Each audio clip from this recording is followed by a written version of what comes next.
Alcatraz, le Rocher, la prison la plus célèbre des États-Unis, résidence de ses pires criminels. Al Capone, le gangster de Chicago, le bootlegger George Mitraillette Kelly, le voleur et kidnappeur Alvin le monstre Karpis, tous y ont été détenus. Situé sur une île au milieu de la baie de San Francisco, cerné par des gardes armés, nul n'est censé s'en échapper vivant.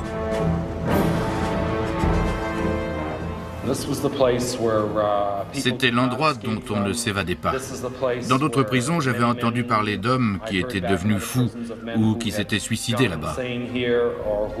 Quand j'ai vu l'île, je me suis dit, c'est ici que je vais mourir. Je ne doutais pas une seconde que je ne quitterais jamais Alcatraz vivant.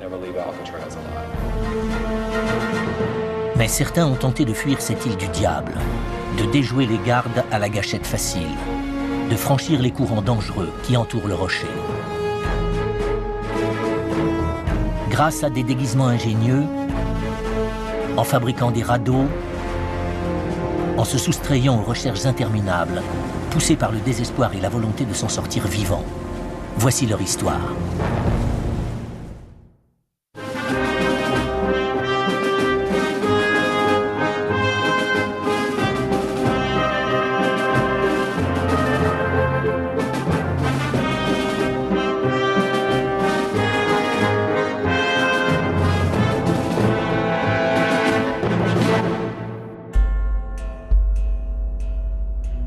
Dès le début, la situation du rocher en fait un endroit stratégique. À l'origine, Alcatraz est la plus grande forteresse à l'ouest du Mississippi. Avec plus de 100 canons, elle peut protéger San Francisco contre toute attaque. En 1947, le rocher devient une prison militaire. La construction du pénitencier commence. 5 ans plus tard, il compte 600 cellules. C'est le plus grand bâtiment en béton armé du monde. Ce n'est pas un taudis. Chaque cellule est conçue pour un seul occupant avec toilette et électricité. Mais il n'est pas question de confort. L'idée est de séparer les prisonniers les plus dangereux pour éviter les ennuis. Les portes à barreaux rendent les tentatives d'évasion quasi impossibles. Durant sa période de prison militaire, 80 détenus tentent de s'enfuir. Mais tous ceux qui réussissent à éviter les gardiens armés et à survivre aux courants mortels sont repris. Les oiseaux sont les seuls êtres vivants qui peuvent quitter le rocher sans permission officielle. Aujourd'hui encore, les pélicans se rassemblent sur l'île à laquelle ils ont donné leur nom, dérivé de l'espagnol Alcatraces. Dans les années 20, l'armée américaine cesse de l'utiliser comme prison disciplinaire. C'est l'ère de la prohibition. L'interdiction de l'alcool permet aux criminels d'inonder le marché de boissons illégales.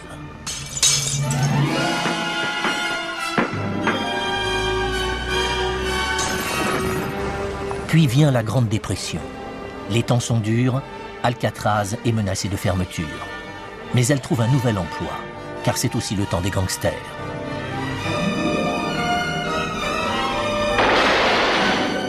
Policiers et bandits armés de mitraillettes font la une des journaux. Certains deviennent des héros populaires. Il faut agir. Le FBI mène l'offensive gouvernementale contre la pègre. Son chef, J. Edgar Hoover, tient à faire lui-même les gros titres. Il veut que les plus grands truands soient punis. Alcatraz semble l'instrument de vengeance idéal. On décide de faire du rocher une prison modèle afin d'y héberger les criminels les plus endurcis des États-Unis. Le ministre de la Justice, Homer Cummings, dirige le projet. James Johnston en est le premier directeur. Une forte personnalité déterminée à instaurer un régime spartiate. Le rocher est transformé en bastion. Ses bâtiments sont modernisés, la sécurité renforcée.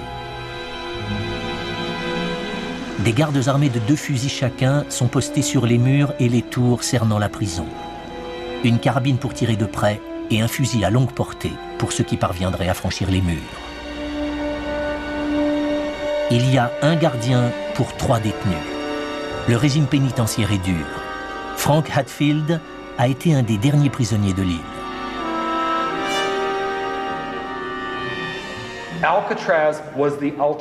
Alcatraz était la prison inviolable. C'était l'île du diable de l'Amérique du Nord. Sans la chaleur, évidemment. Mais elle n'avait qu'une fonction, briser les hommes. Les détenus passent 14 heures par jour enfermés dans une cellule de 2 mètres sur 3. Il leur est interdit de se parler. Un simple chuchotement entraîne une bastonnade. Ceux qui persistent à se rebeller contre le système sont mis au mitard.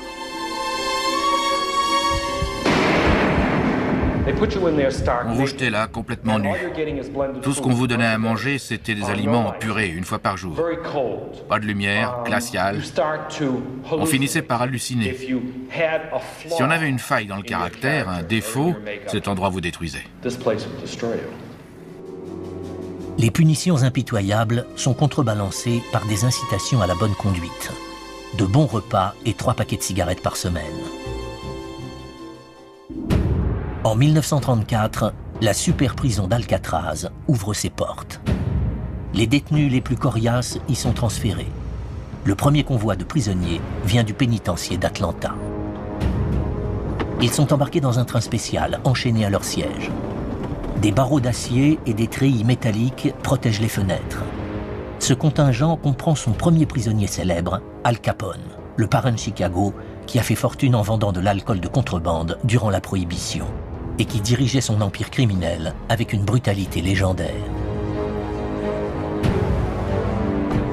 Il est le commanditaire du massacre de la Saint-Valentin entre bandes rivales. S'il existe un maître du crime à neutraliser, c'est Al Capone. Il devient le détenu numéro 85.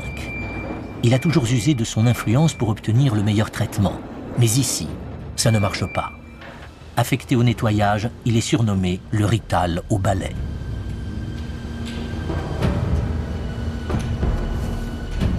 Lorsqu'il sort d'Alcatraz 5 ans plus tard, Al Capone est un homme fini. Il meurt peu après.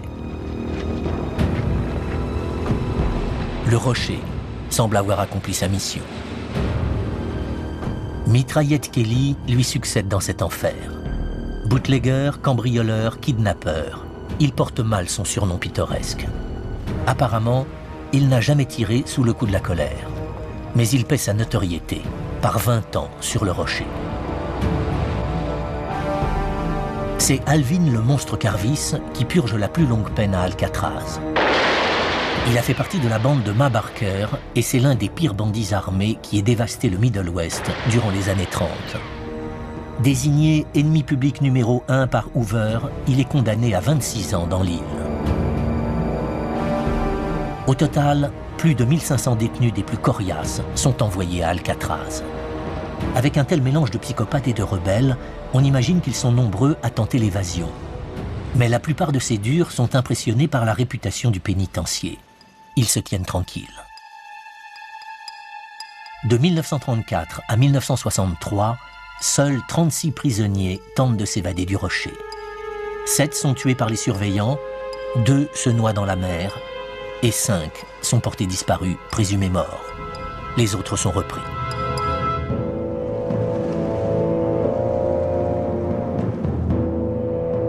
Joe Bowers est le premier à risquer l'aventure. Le 27 avril 1936, il court vers le grillage de barbelés qui cerne la prison. Un garde posté sur une tour le repère alors qu'il escalade la clôture et lui brûle la cervelle. Bowers s'écrase sur la plage 20 mètres plus bas. C'est une sinistre leçon pour tous ceux qui tenteraient une évasion aussi simple. La fois suivante, en décembre 1937, les détenus se montrent nettement plus ingénieux.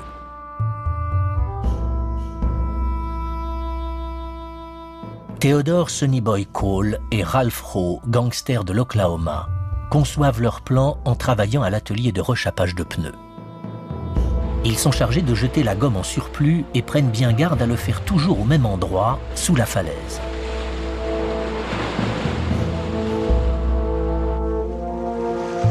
Ils ont entendu dire que 2 adolescents ont fait la traversée à la nage depuis San Francisco et comptent en faire autant, mais dans l'autre sens.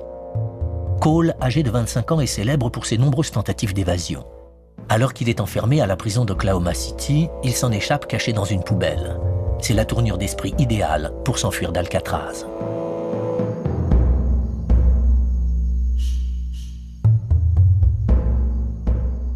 Le 16 décembre, Cole et Rowe profitent du brouillard typique de San Francisco qui s'abat sur le rocher pour s'élancer vers la liberté. Ils brisent une fenêtre de l'atelier. Se frayant un chemin jusqu'au bout de l'île, ils sautent sur la pile de caoutchouc qu'ils ont jetée au pied de la falaise.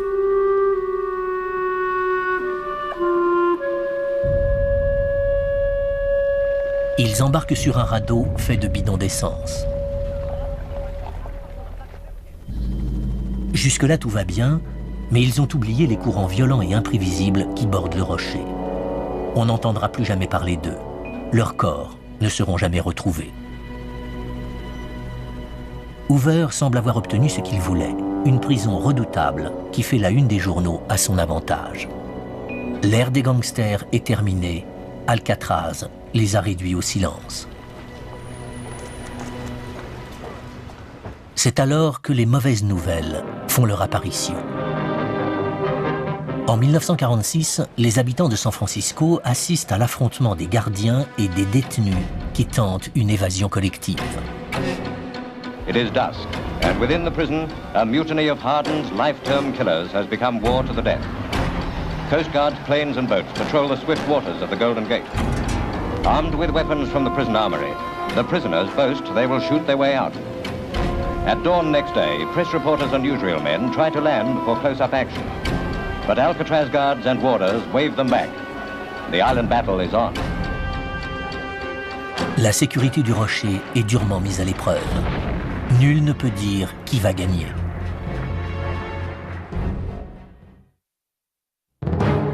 En mai 1946, des coups de feu retentissent dans la baie de San Francisco. La célèbre prison d'Alcatraz est noyée de fumée. C'est une tentative d'évasion collective. 40 heures durant, détenus et surveillants se mitraillent. Ça commence à 13h45, le 2 mai. Marvin Hubbard, condamné pour banditisme, revient de sa corvée aux cuisines.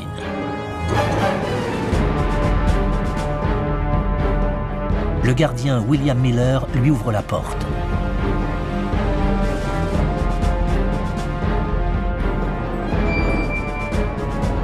Au même moment, un deuxième prisonnier, Bernard Coy, voleur de banque du Kentucky, s'échappe et frappe Miller par derrière. Miller est maîtrisé et poussé dans une cellule. Les deux détenus libèrent d'autres prisonniers, dont Clarence Camps, enfermé pour kidnapping et meurtre, et Joseph Kreutzer, un assassin impitoyable. Coy fonce jusqu'à la galerie qui contrôle le bloc de cellules. Il n'y a qu'un seul garde qu'il met hors de combat. Il s'empare d'un revolver et d'un fusil Springfield. Ainsi armé, il menace le surveillant du bloc D, celui du mitard. 12 détenus se bousculent pour en sortir. Coy veut foncer dans la cour de promenade, traverser l'île et débouler au débarcadère. Là, il s'emparera de la vedette du pénitencier et s'enfuira. Mais Miller a caché la seule clé ouvrant la porte de la cour. Coy et les autres détenus essaient toutes les autres clés, mais finissent par bloquer le verrou. Les autres gardes sont alertés. Ils quittent le bâtiment administratif pour celui des cellules. Les détenus armés maîtrisent et enferment 9 d'entre eux dans la cellule 403.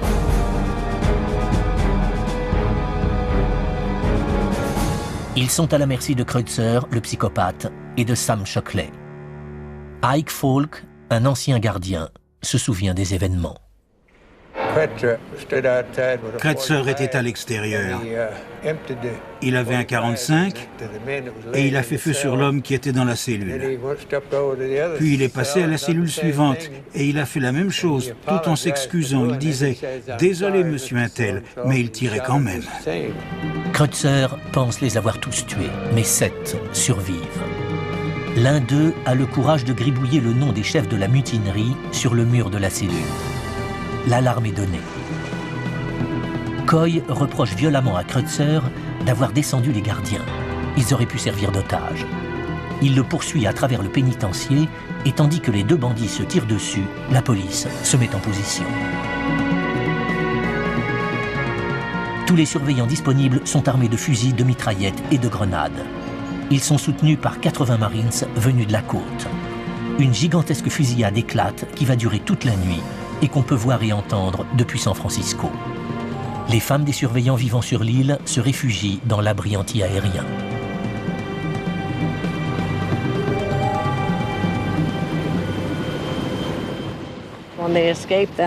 Quand ils se sont évadés, il y avait de quoi avoir peur.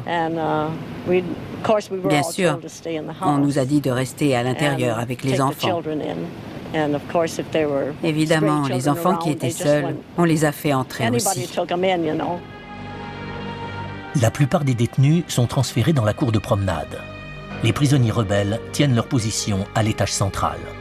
Les surveillants et les Marines attaquent le bâtiment de béton armé avec un véritable arsenal.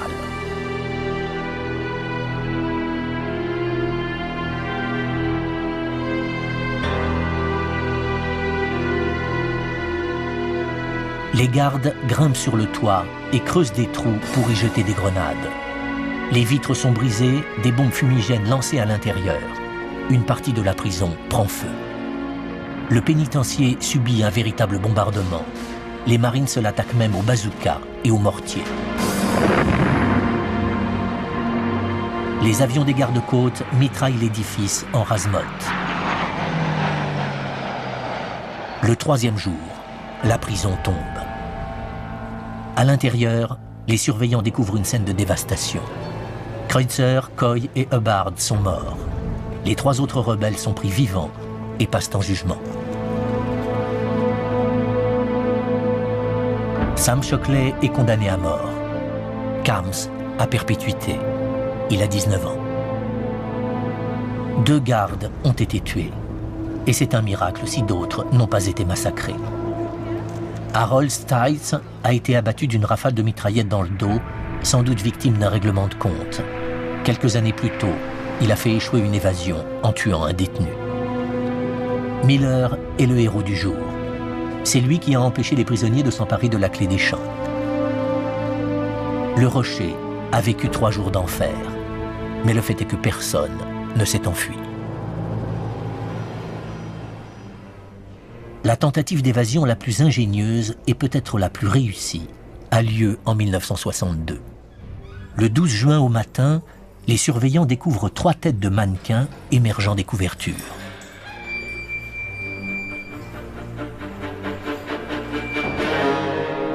Les couchettes sont celles de 3 durs, Frank Lee Morris et 2 frères, John William Anglin et Clarence Anglin. Depuis des semaines, la nuit, ils raclent les briques et le plâtre d'un des murs de leur cellule. Ils se concentrent sur celui du conduit de ventilation, agrandissant les trous jusqu'à ce qu'ils puissent se glisser dedans. Ils utilisent des cuillères volées à la cantine et cachent habilement leur travail après chaque séance. Une fois les trous achevés, ils doivent faire semblant d'être toujours en cellule pour donner le change aux surveillants de nuit. Avec du plâtre à mouler, une trousse de maquillage de femme et des cheveux récupérés chez le barbier, ils fabriquent des têtes de mannequins qu'ils placent sous les couvertures. À l'heure dite, ils se glissent dans les trous et se faufilent dans le conduit d'aération qui passe derrière les murs. Ils se hissent à travers une lucarne et se retrouvent sur le toit. De là, ils sautent au bas d'un mur non gardé, longent le local électrique et courent jusqu'à la mer. Ils ont apporté des scieries en caoutchouc dont ils font des radeaux de fortune pour traverser la baie. Dès la découverte de l'évasion, les gardiens fouillent la baie. On dit qu'ils auraient trouvé des traces des fuyards sur l'île voisine des Anges. Mais le fait est passé sous silence. Officiellement, les évadés se sont noyés, emportés comme tant d'autres par les courants mortels. Ce qui leur est vraiment arrivé demeure un mystère. L'ingéniosité de l'évasion, ajoutée à l'éventualité de sa réussite, suffit à entamer l'invincibilité du Rocher. Pour Morton Sobel, ancien détenu, elle a tout changé. La conviction qu'on ne pouvait pas s'échapper d'Alcatraz n'existait plus. Tout le monde savait qu'il s'était enfui. Une dernière évasion aura lieu le 16 décembre 1962. Le tissu même de cette prison inviolable commence à s'effilocher. Les braqueurs de banque John Paul Scott et Darl Lee Parker en profitent.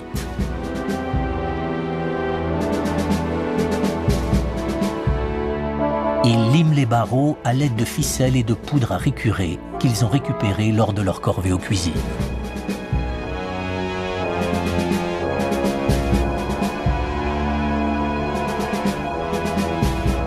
Ils parviennent à sortir et se dirigent vers les rochers au bout de l'île.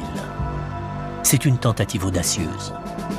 Tous deux sont repris, mais il est clair qu'Alcatraz n'est plus la prison dont on ne s'évade pas. L'infrastructure du pénitencier se désintègre. Il faudrait des millions de dollars pour le moderniser. Les jours d'Alcatraz sont comptés. La prison ferme le 21 mars 1963. Les derniers détenus sont transférés ailleurs.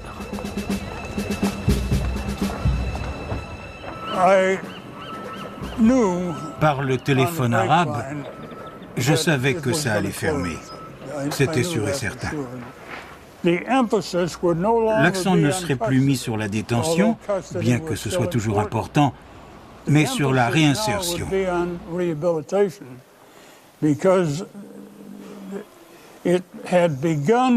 On commençait à penser qu'il n'était pas rentable de mettre ces gens en prison, de les y garder à grands frais pour le contribuable s'ils ne rapportaient rien durant leur séjour. Alcatraz a rempli son rôle. Elle a envoyé un message clair à la population carcérale. Ne nous cherchez pas, ou vous vous retrouverez sur le rocher. Le rocher est invincible. Aujourd'hui, c'est un des sites touristiques les plus visités de San Francisco. Des milliers de personnes viennent voir la prison légendaire. Sa réputation est restée intacte durant 30 ans. Nul n'a jamais raconté qu'il avait atteint le rivage de la baie et gagné ainsi sa liberté.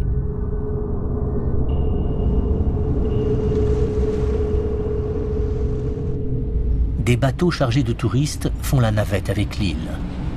Autrefois, ils transportaient les meurtriers et les truands les plus endurcis d'Amérique. En découvrant Alcatraz, les visiteurs peuvent imaginer ce qu'était la vie dans ces cellules minuscules. Les surveillants armés vus de derrière les barreaux. Les bruits de la vie quotidienne venant de San Francisco.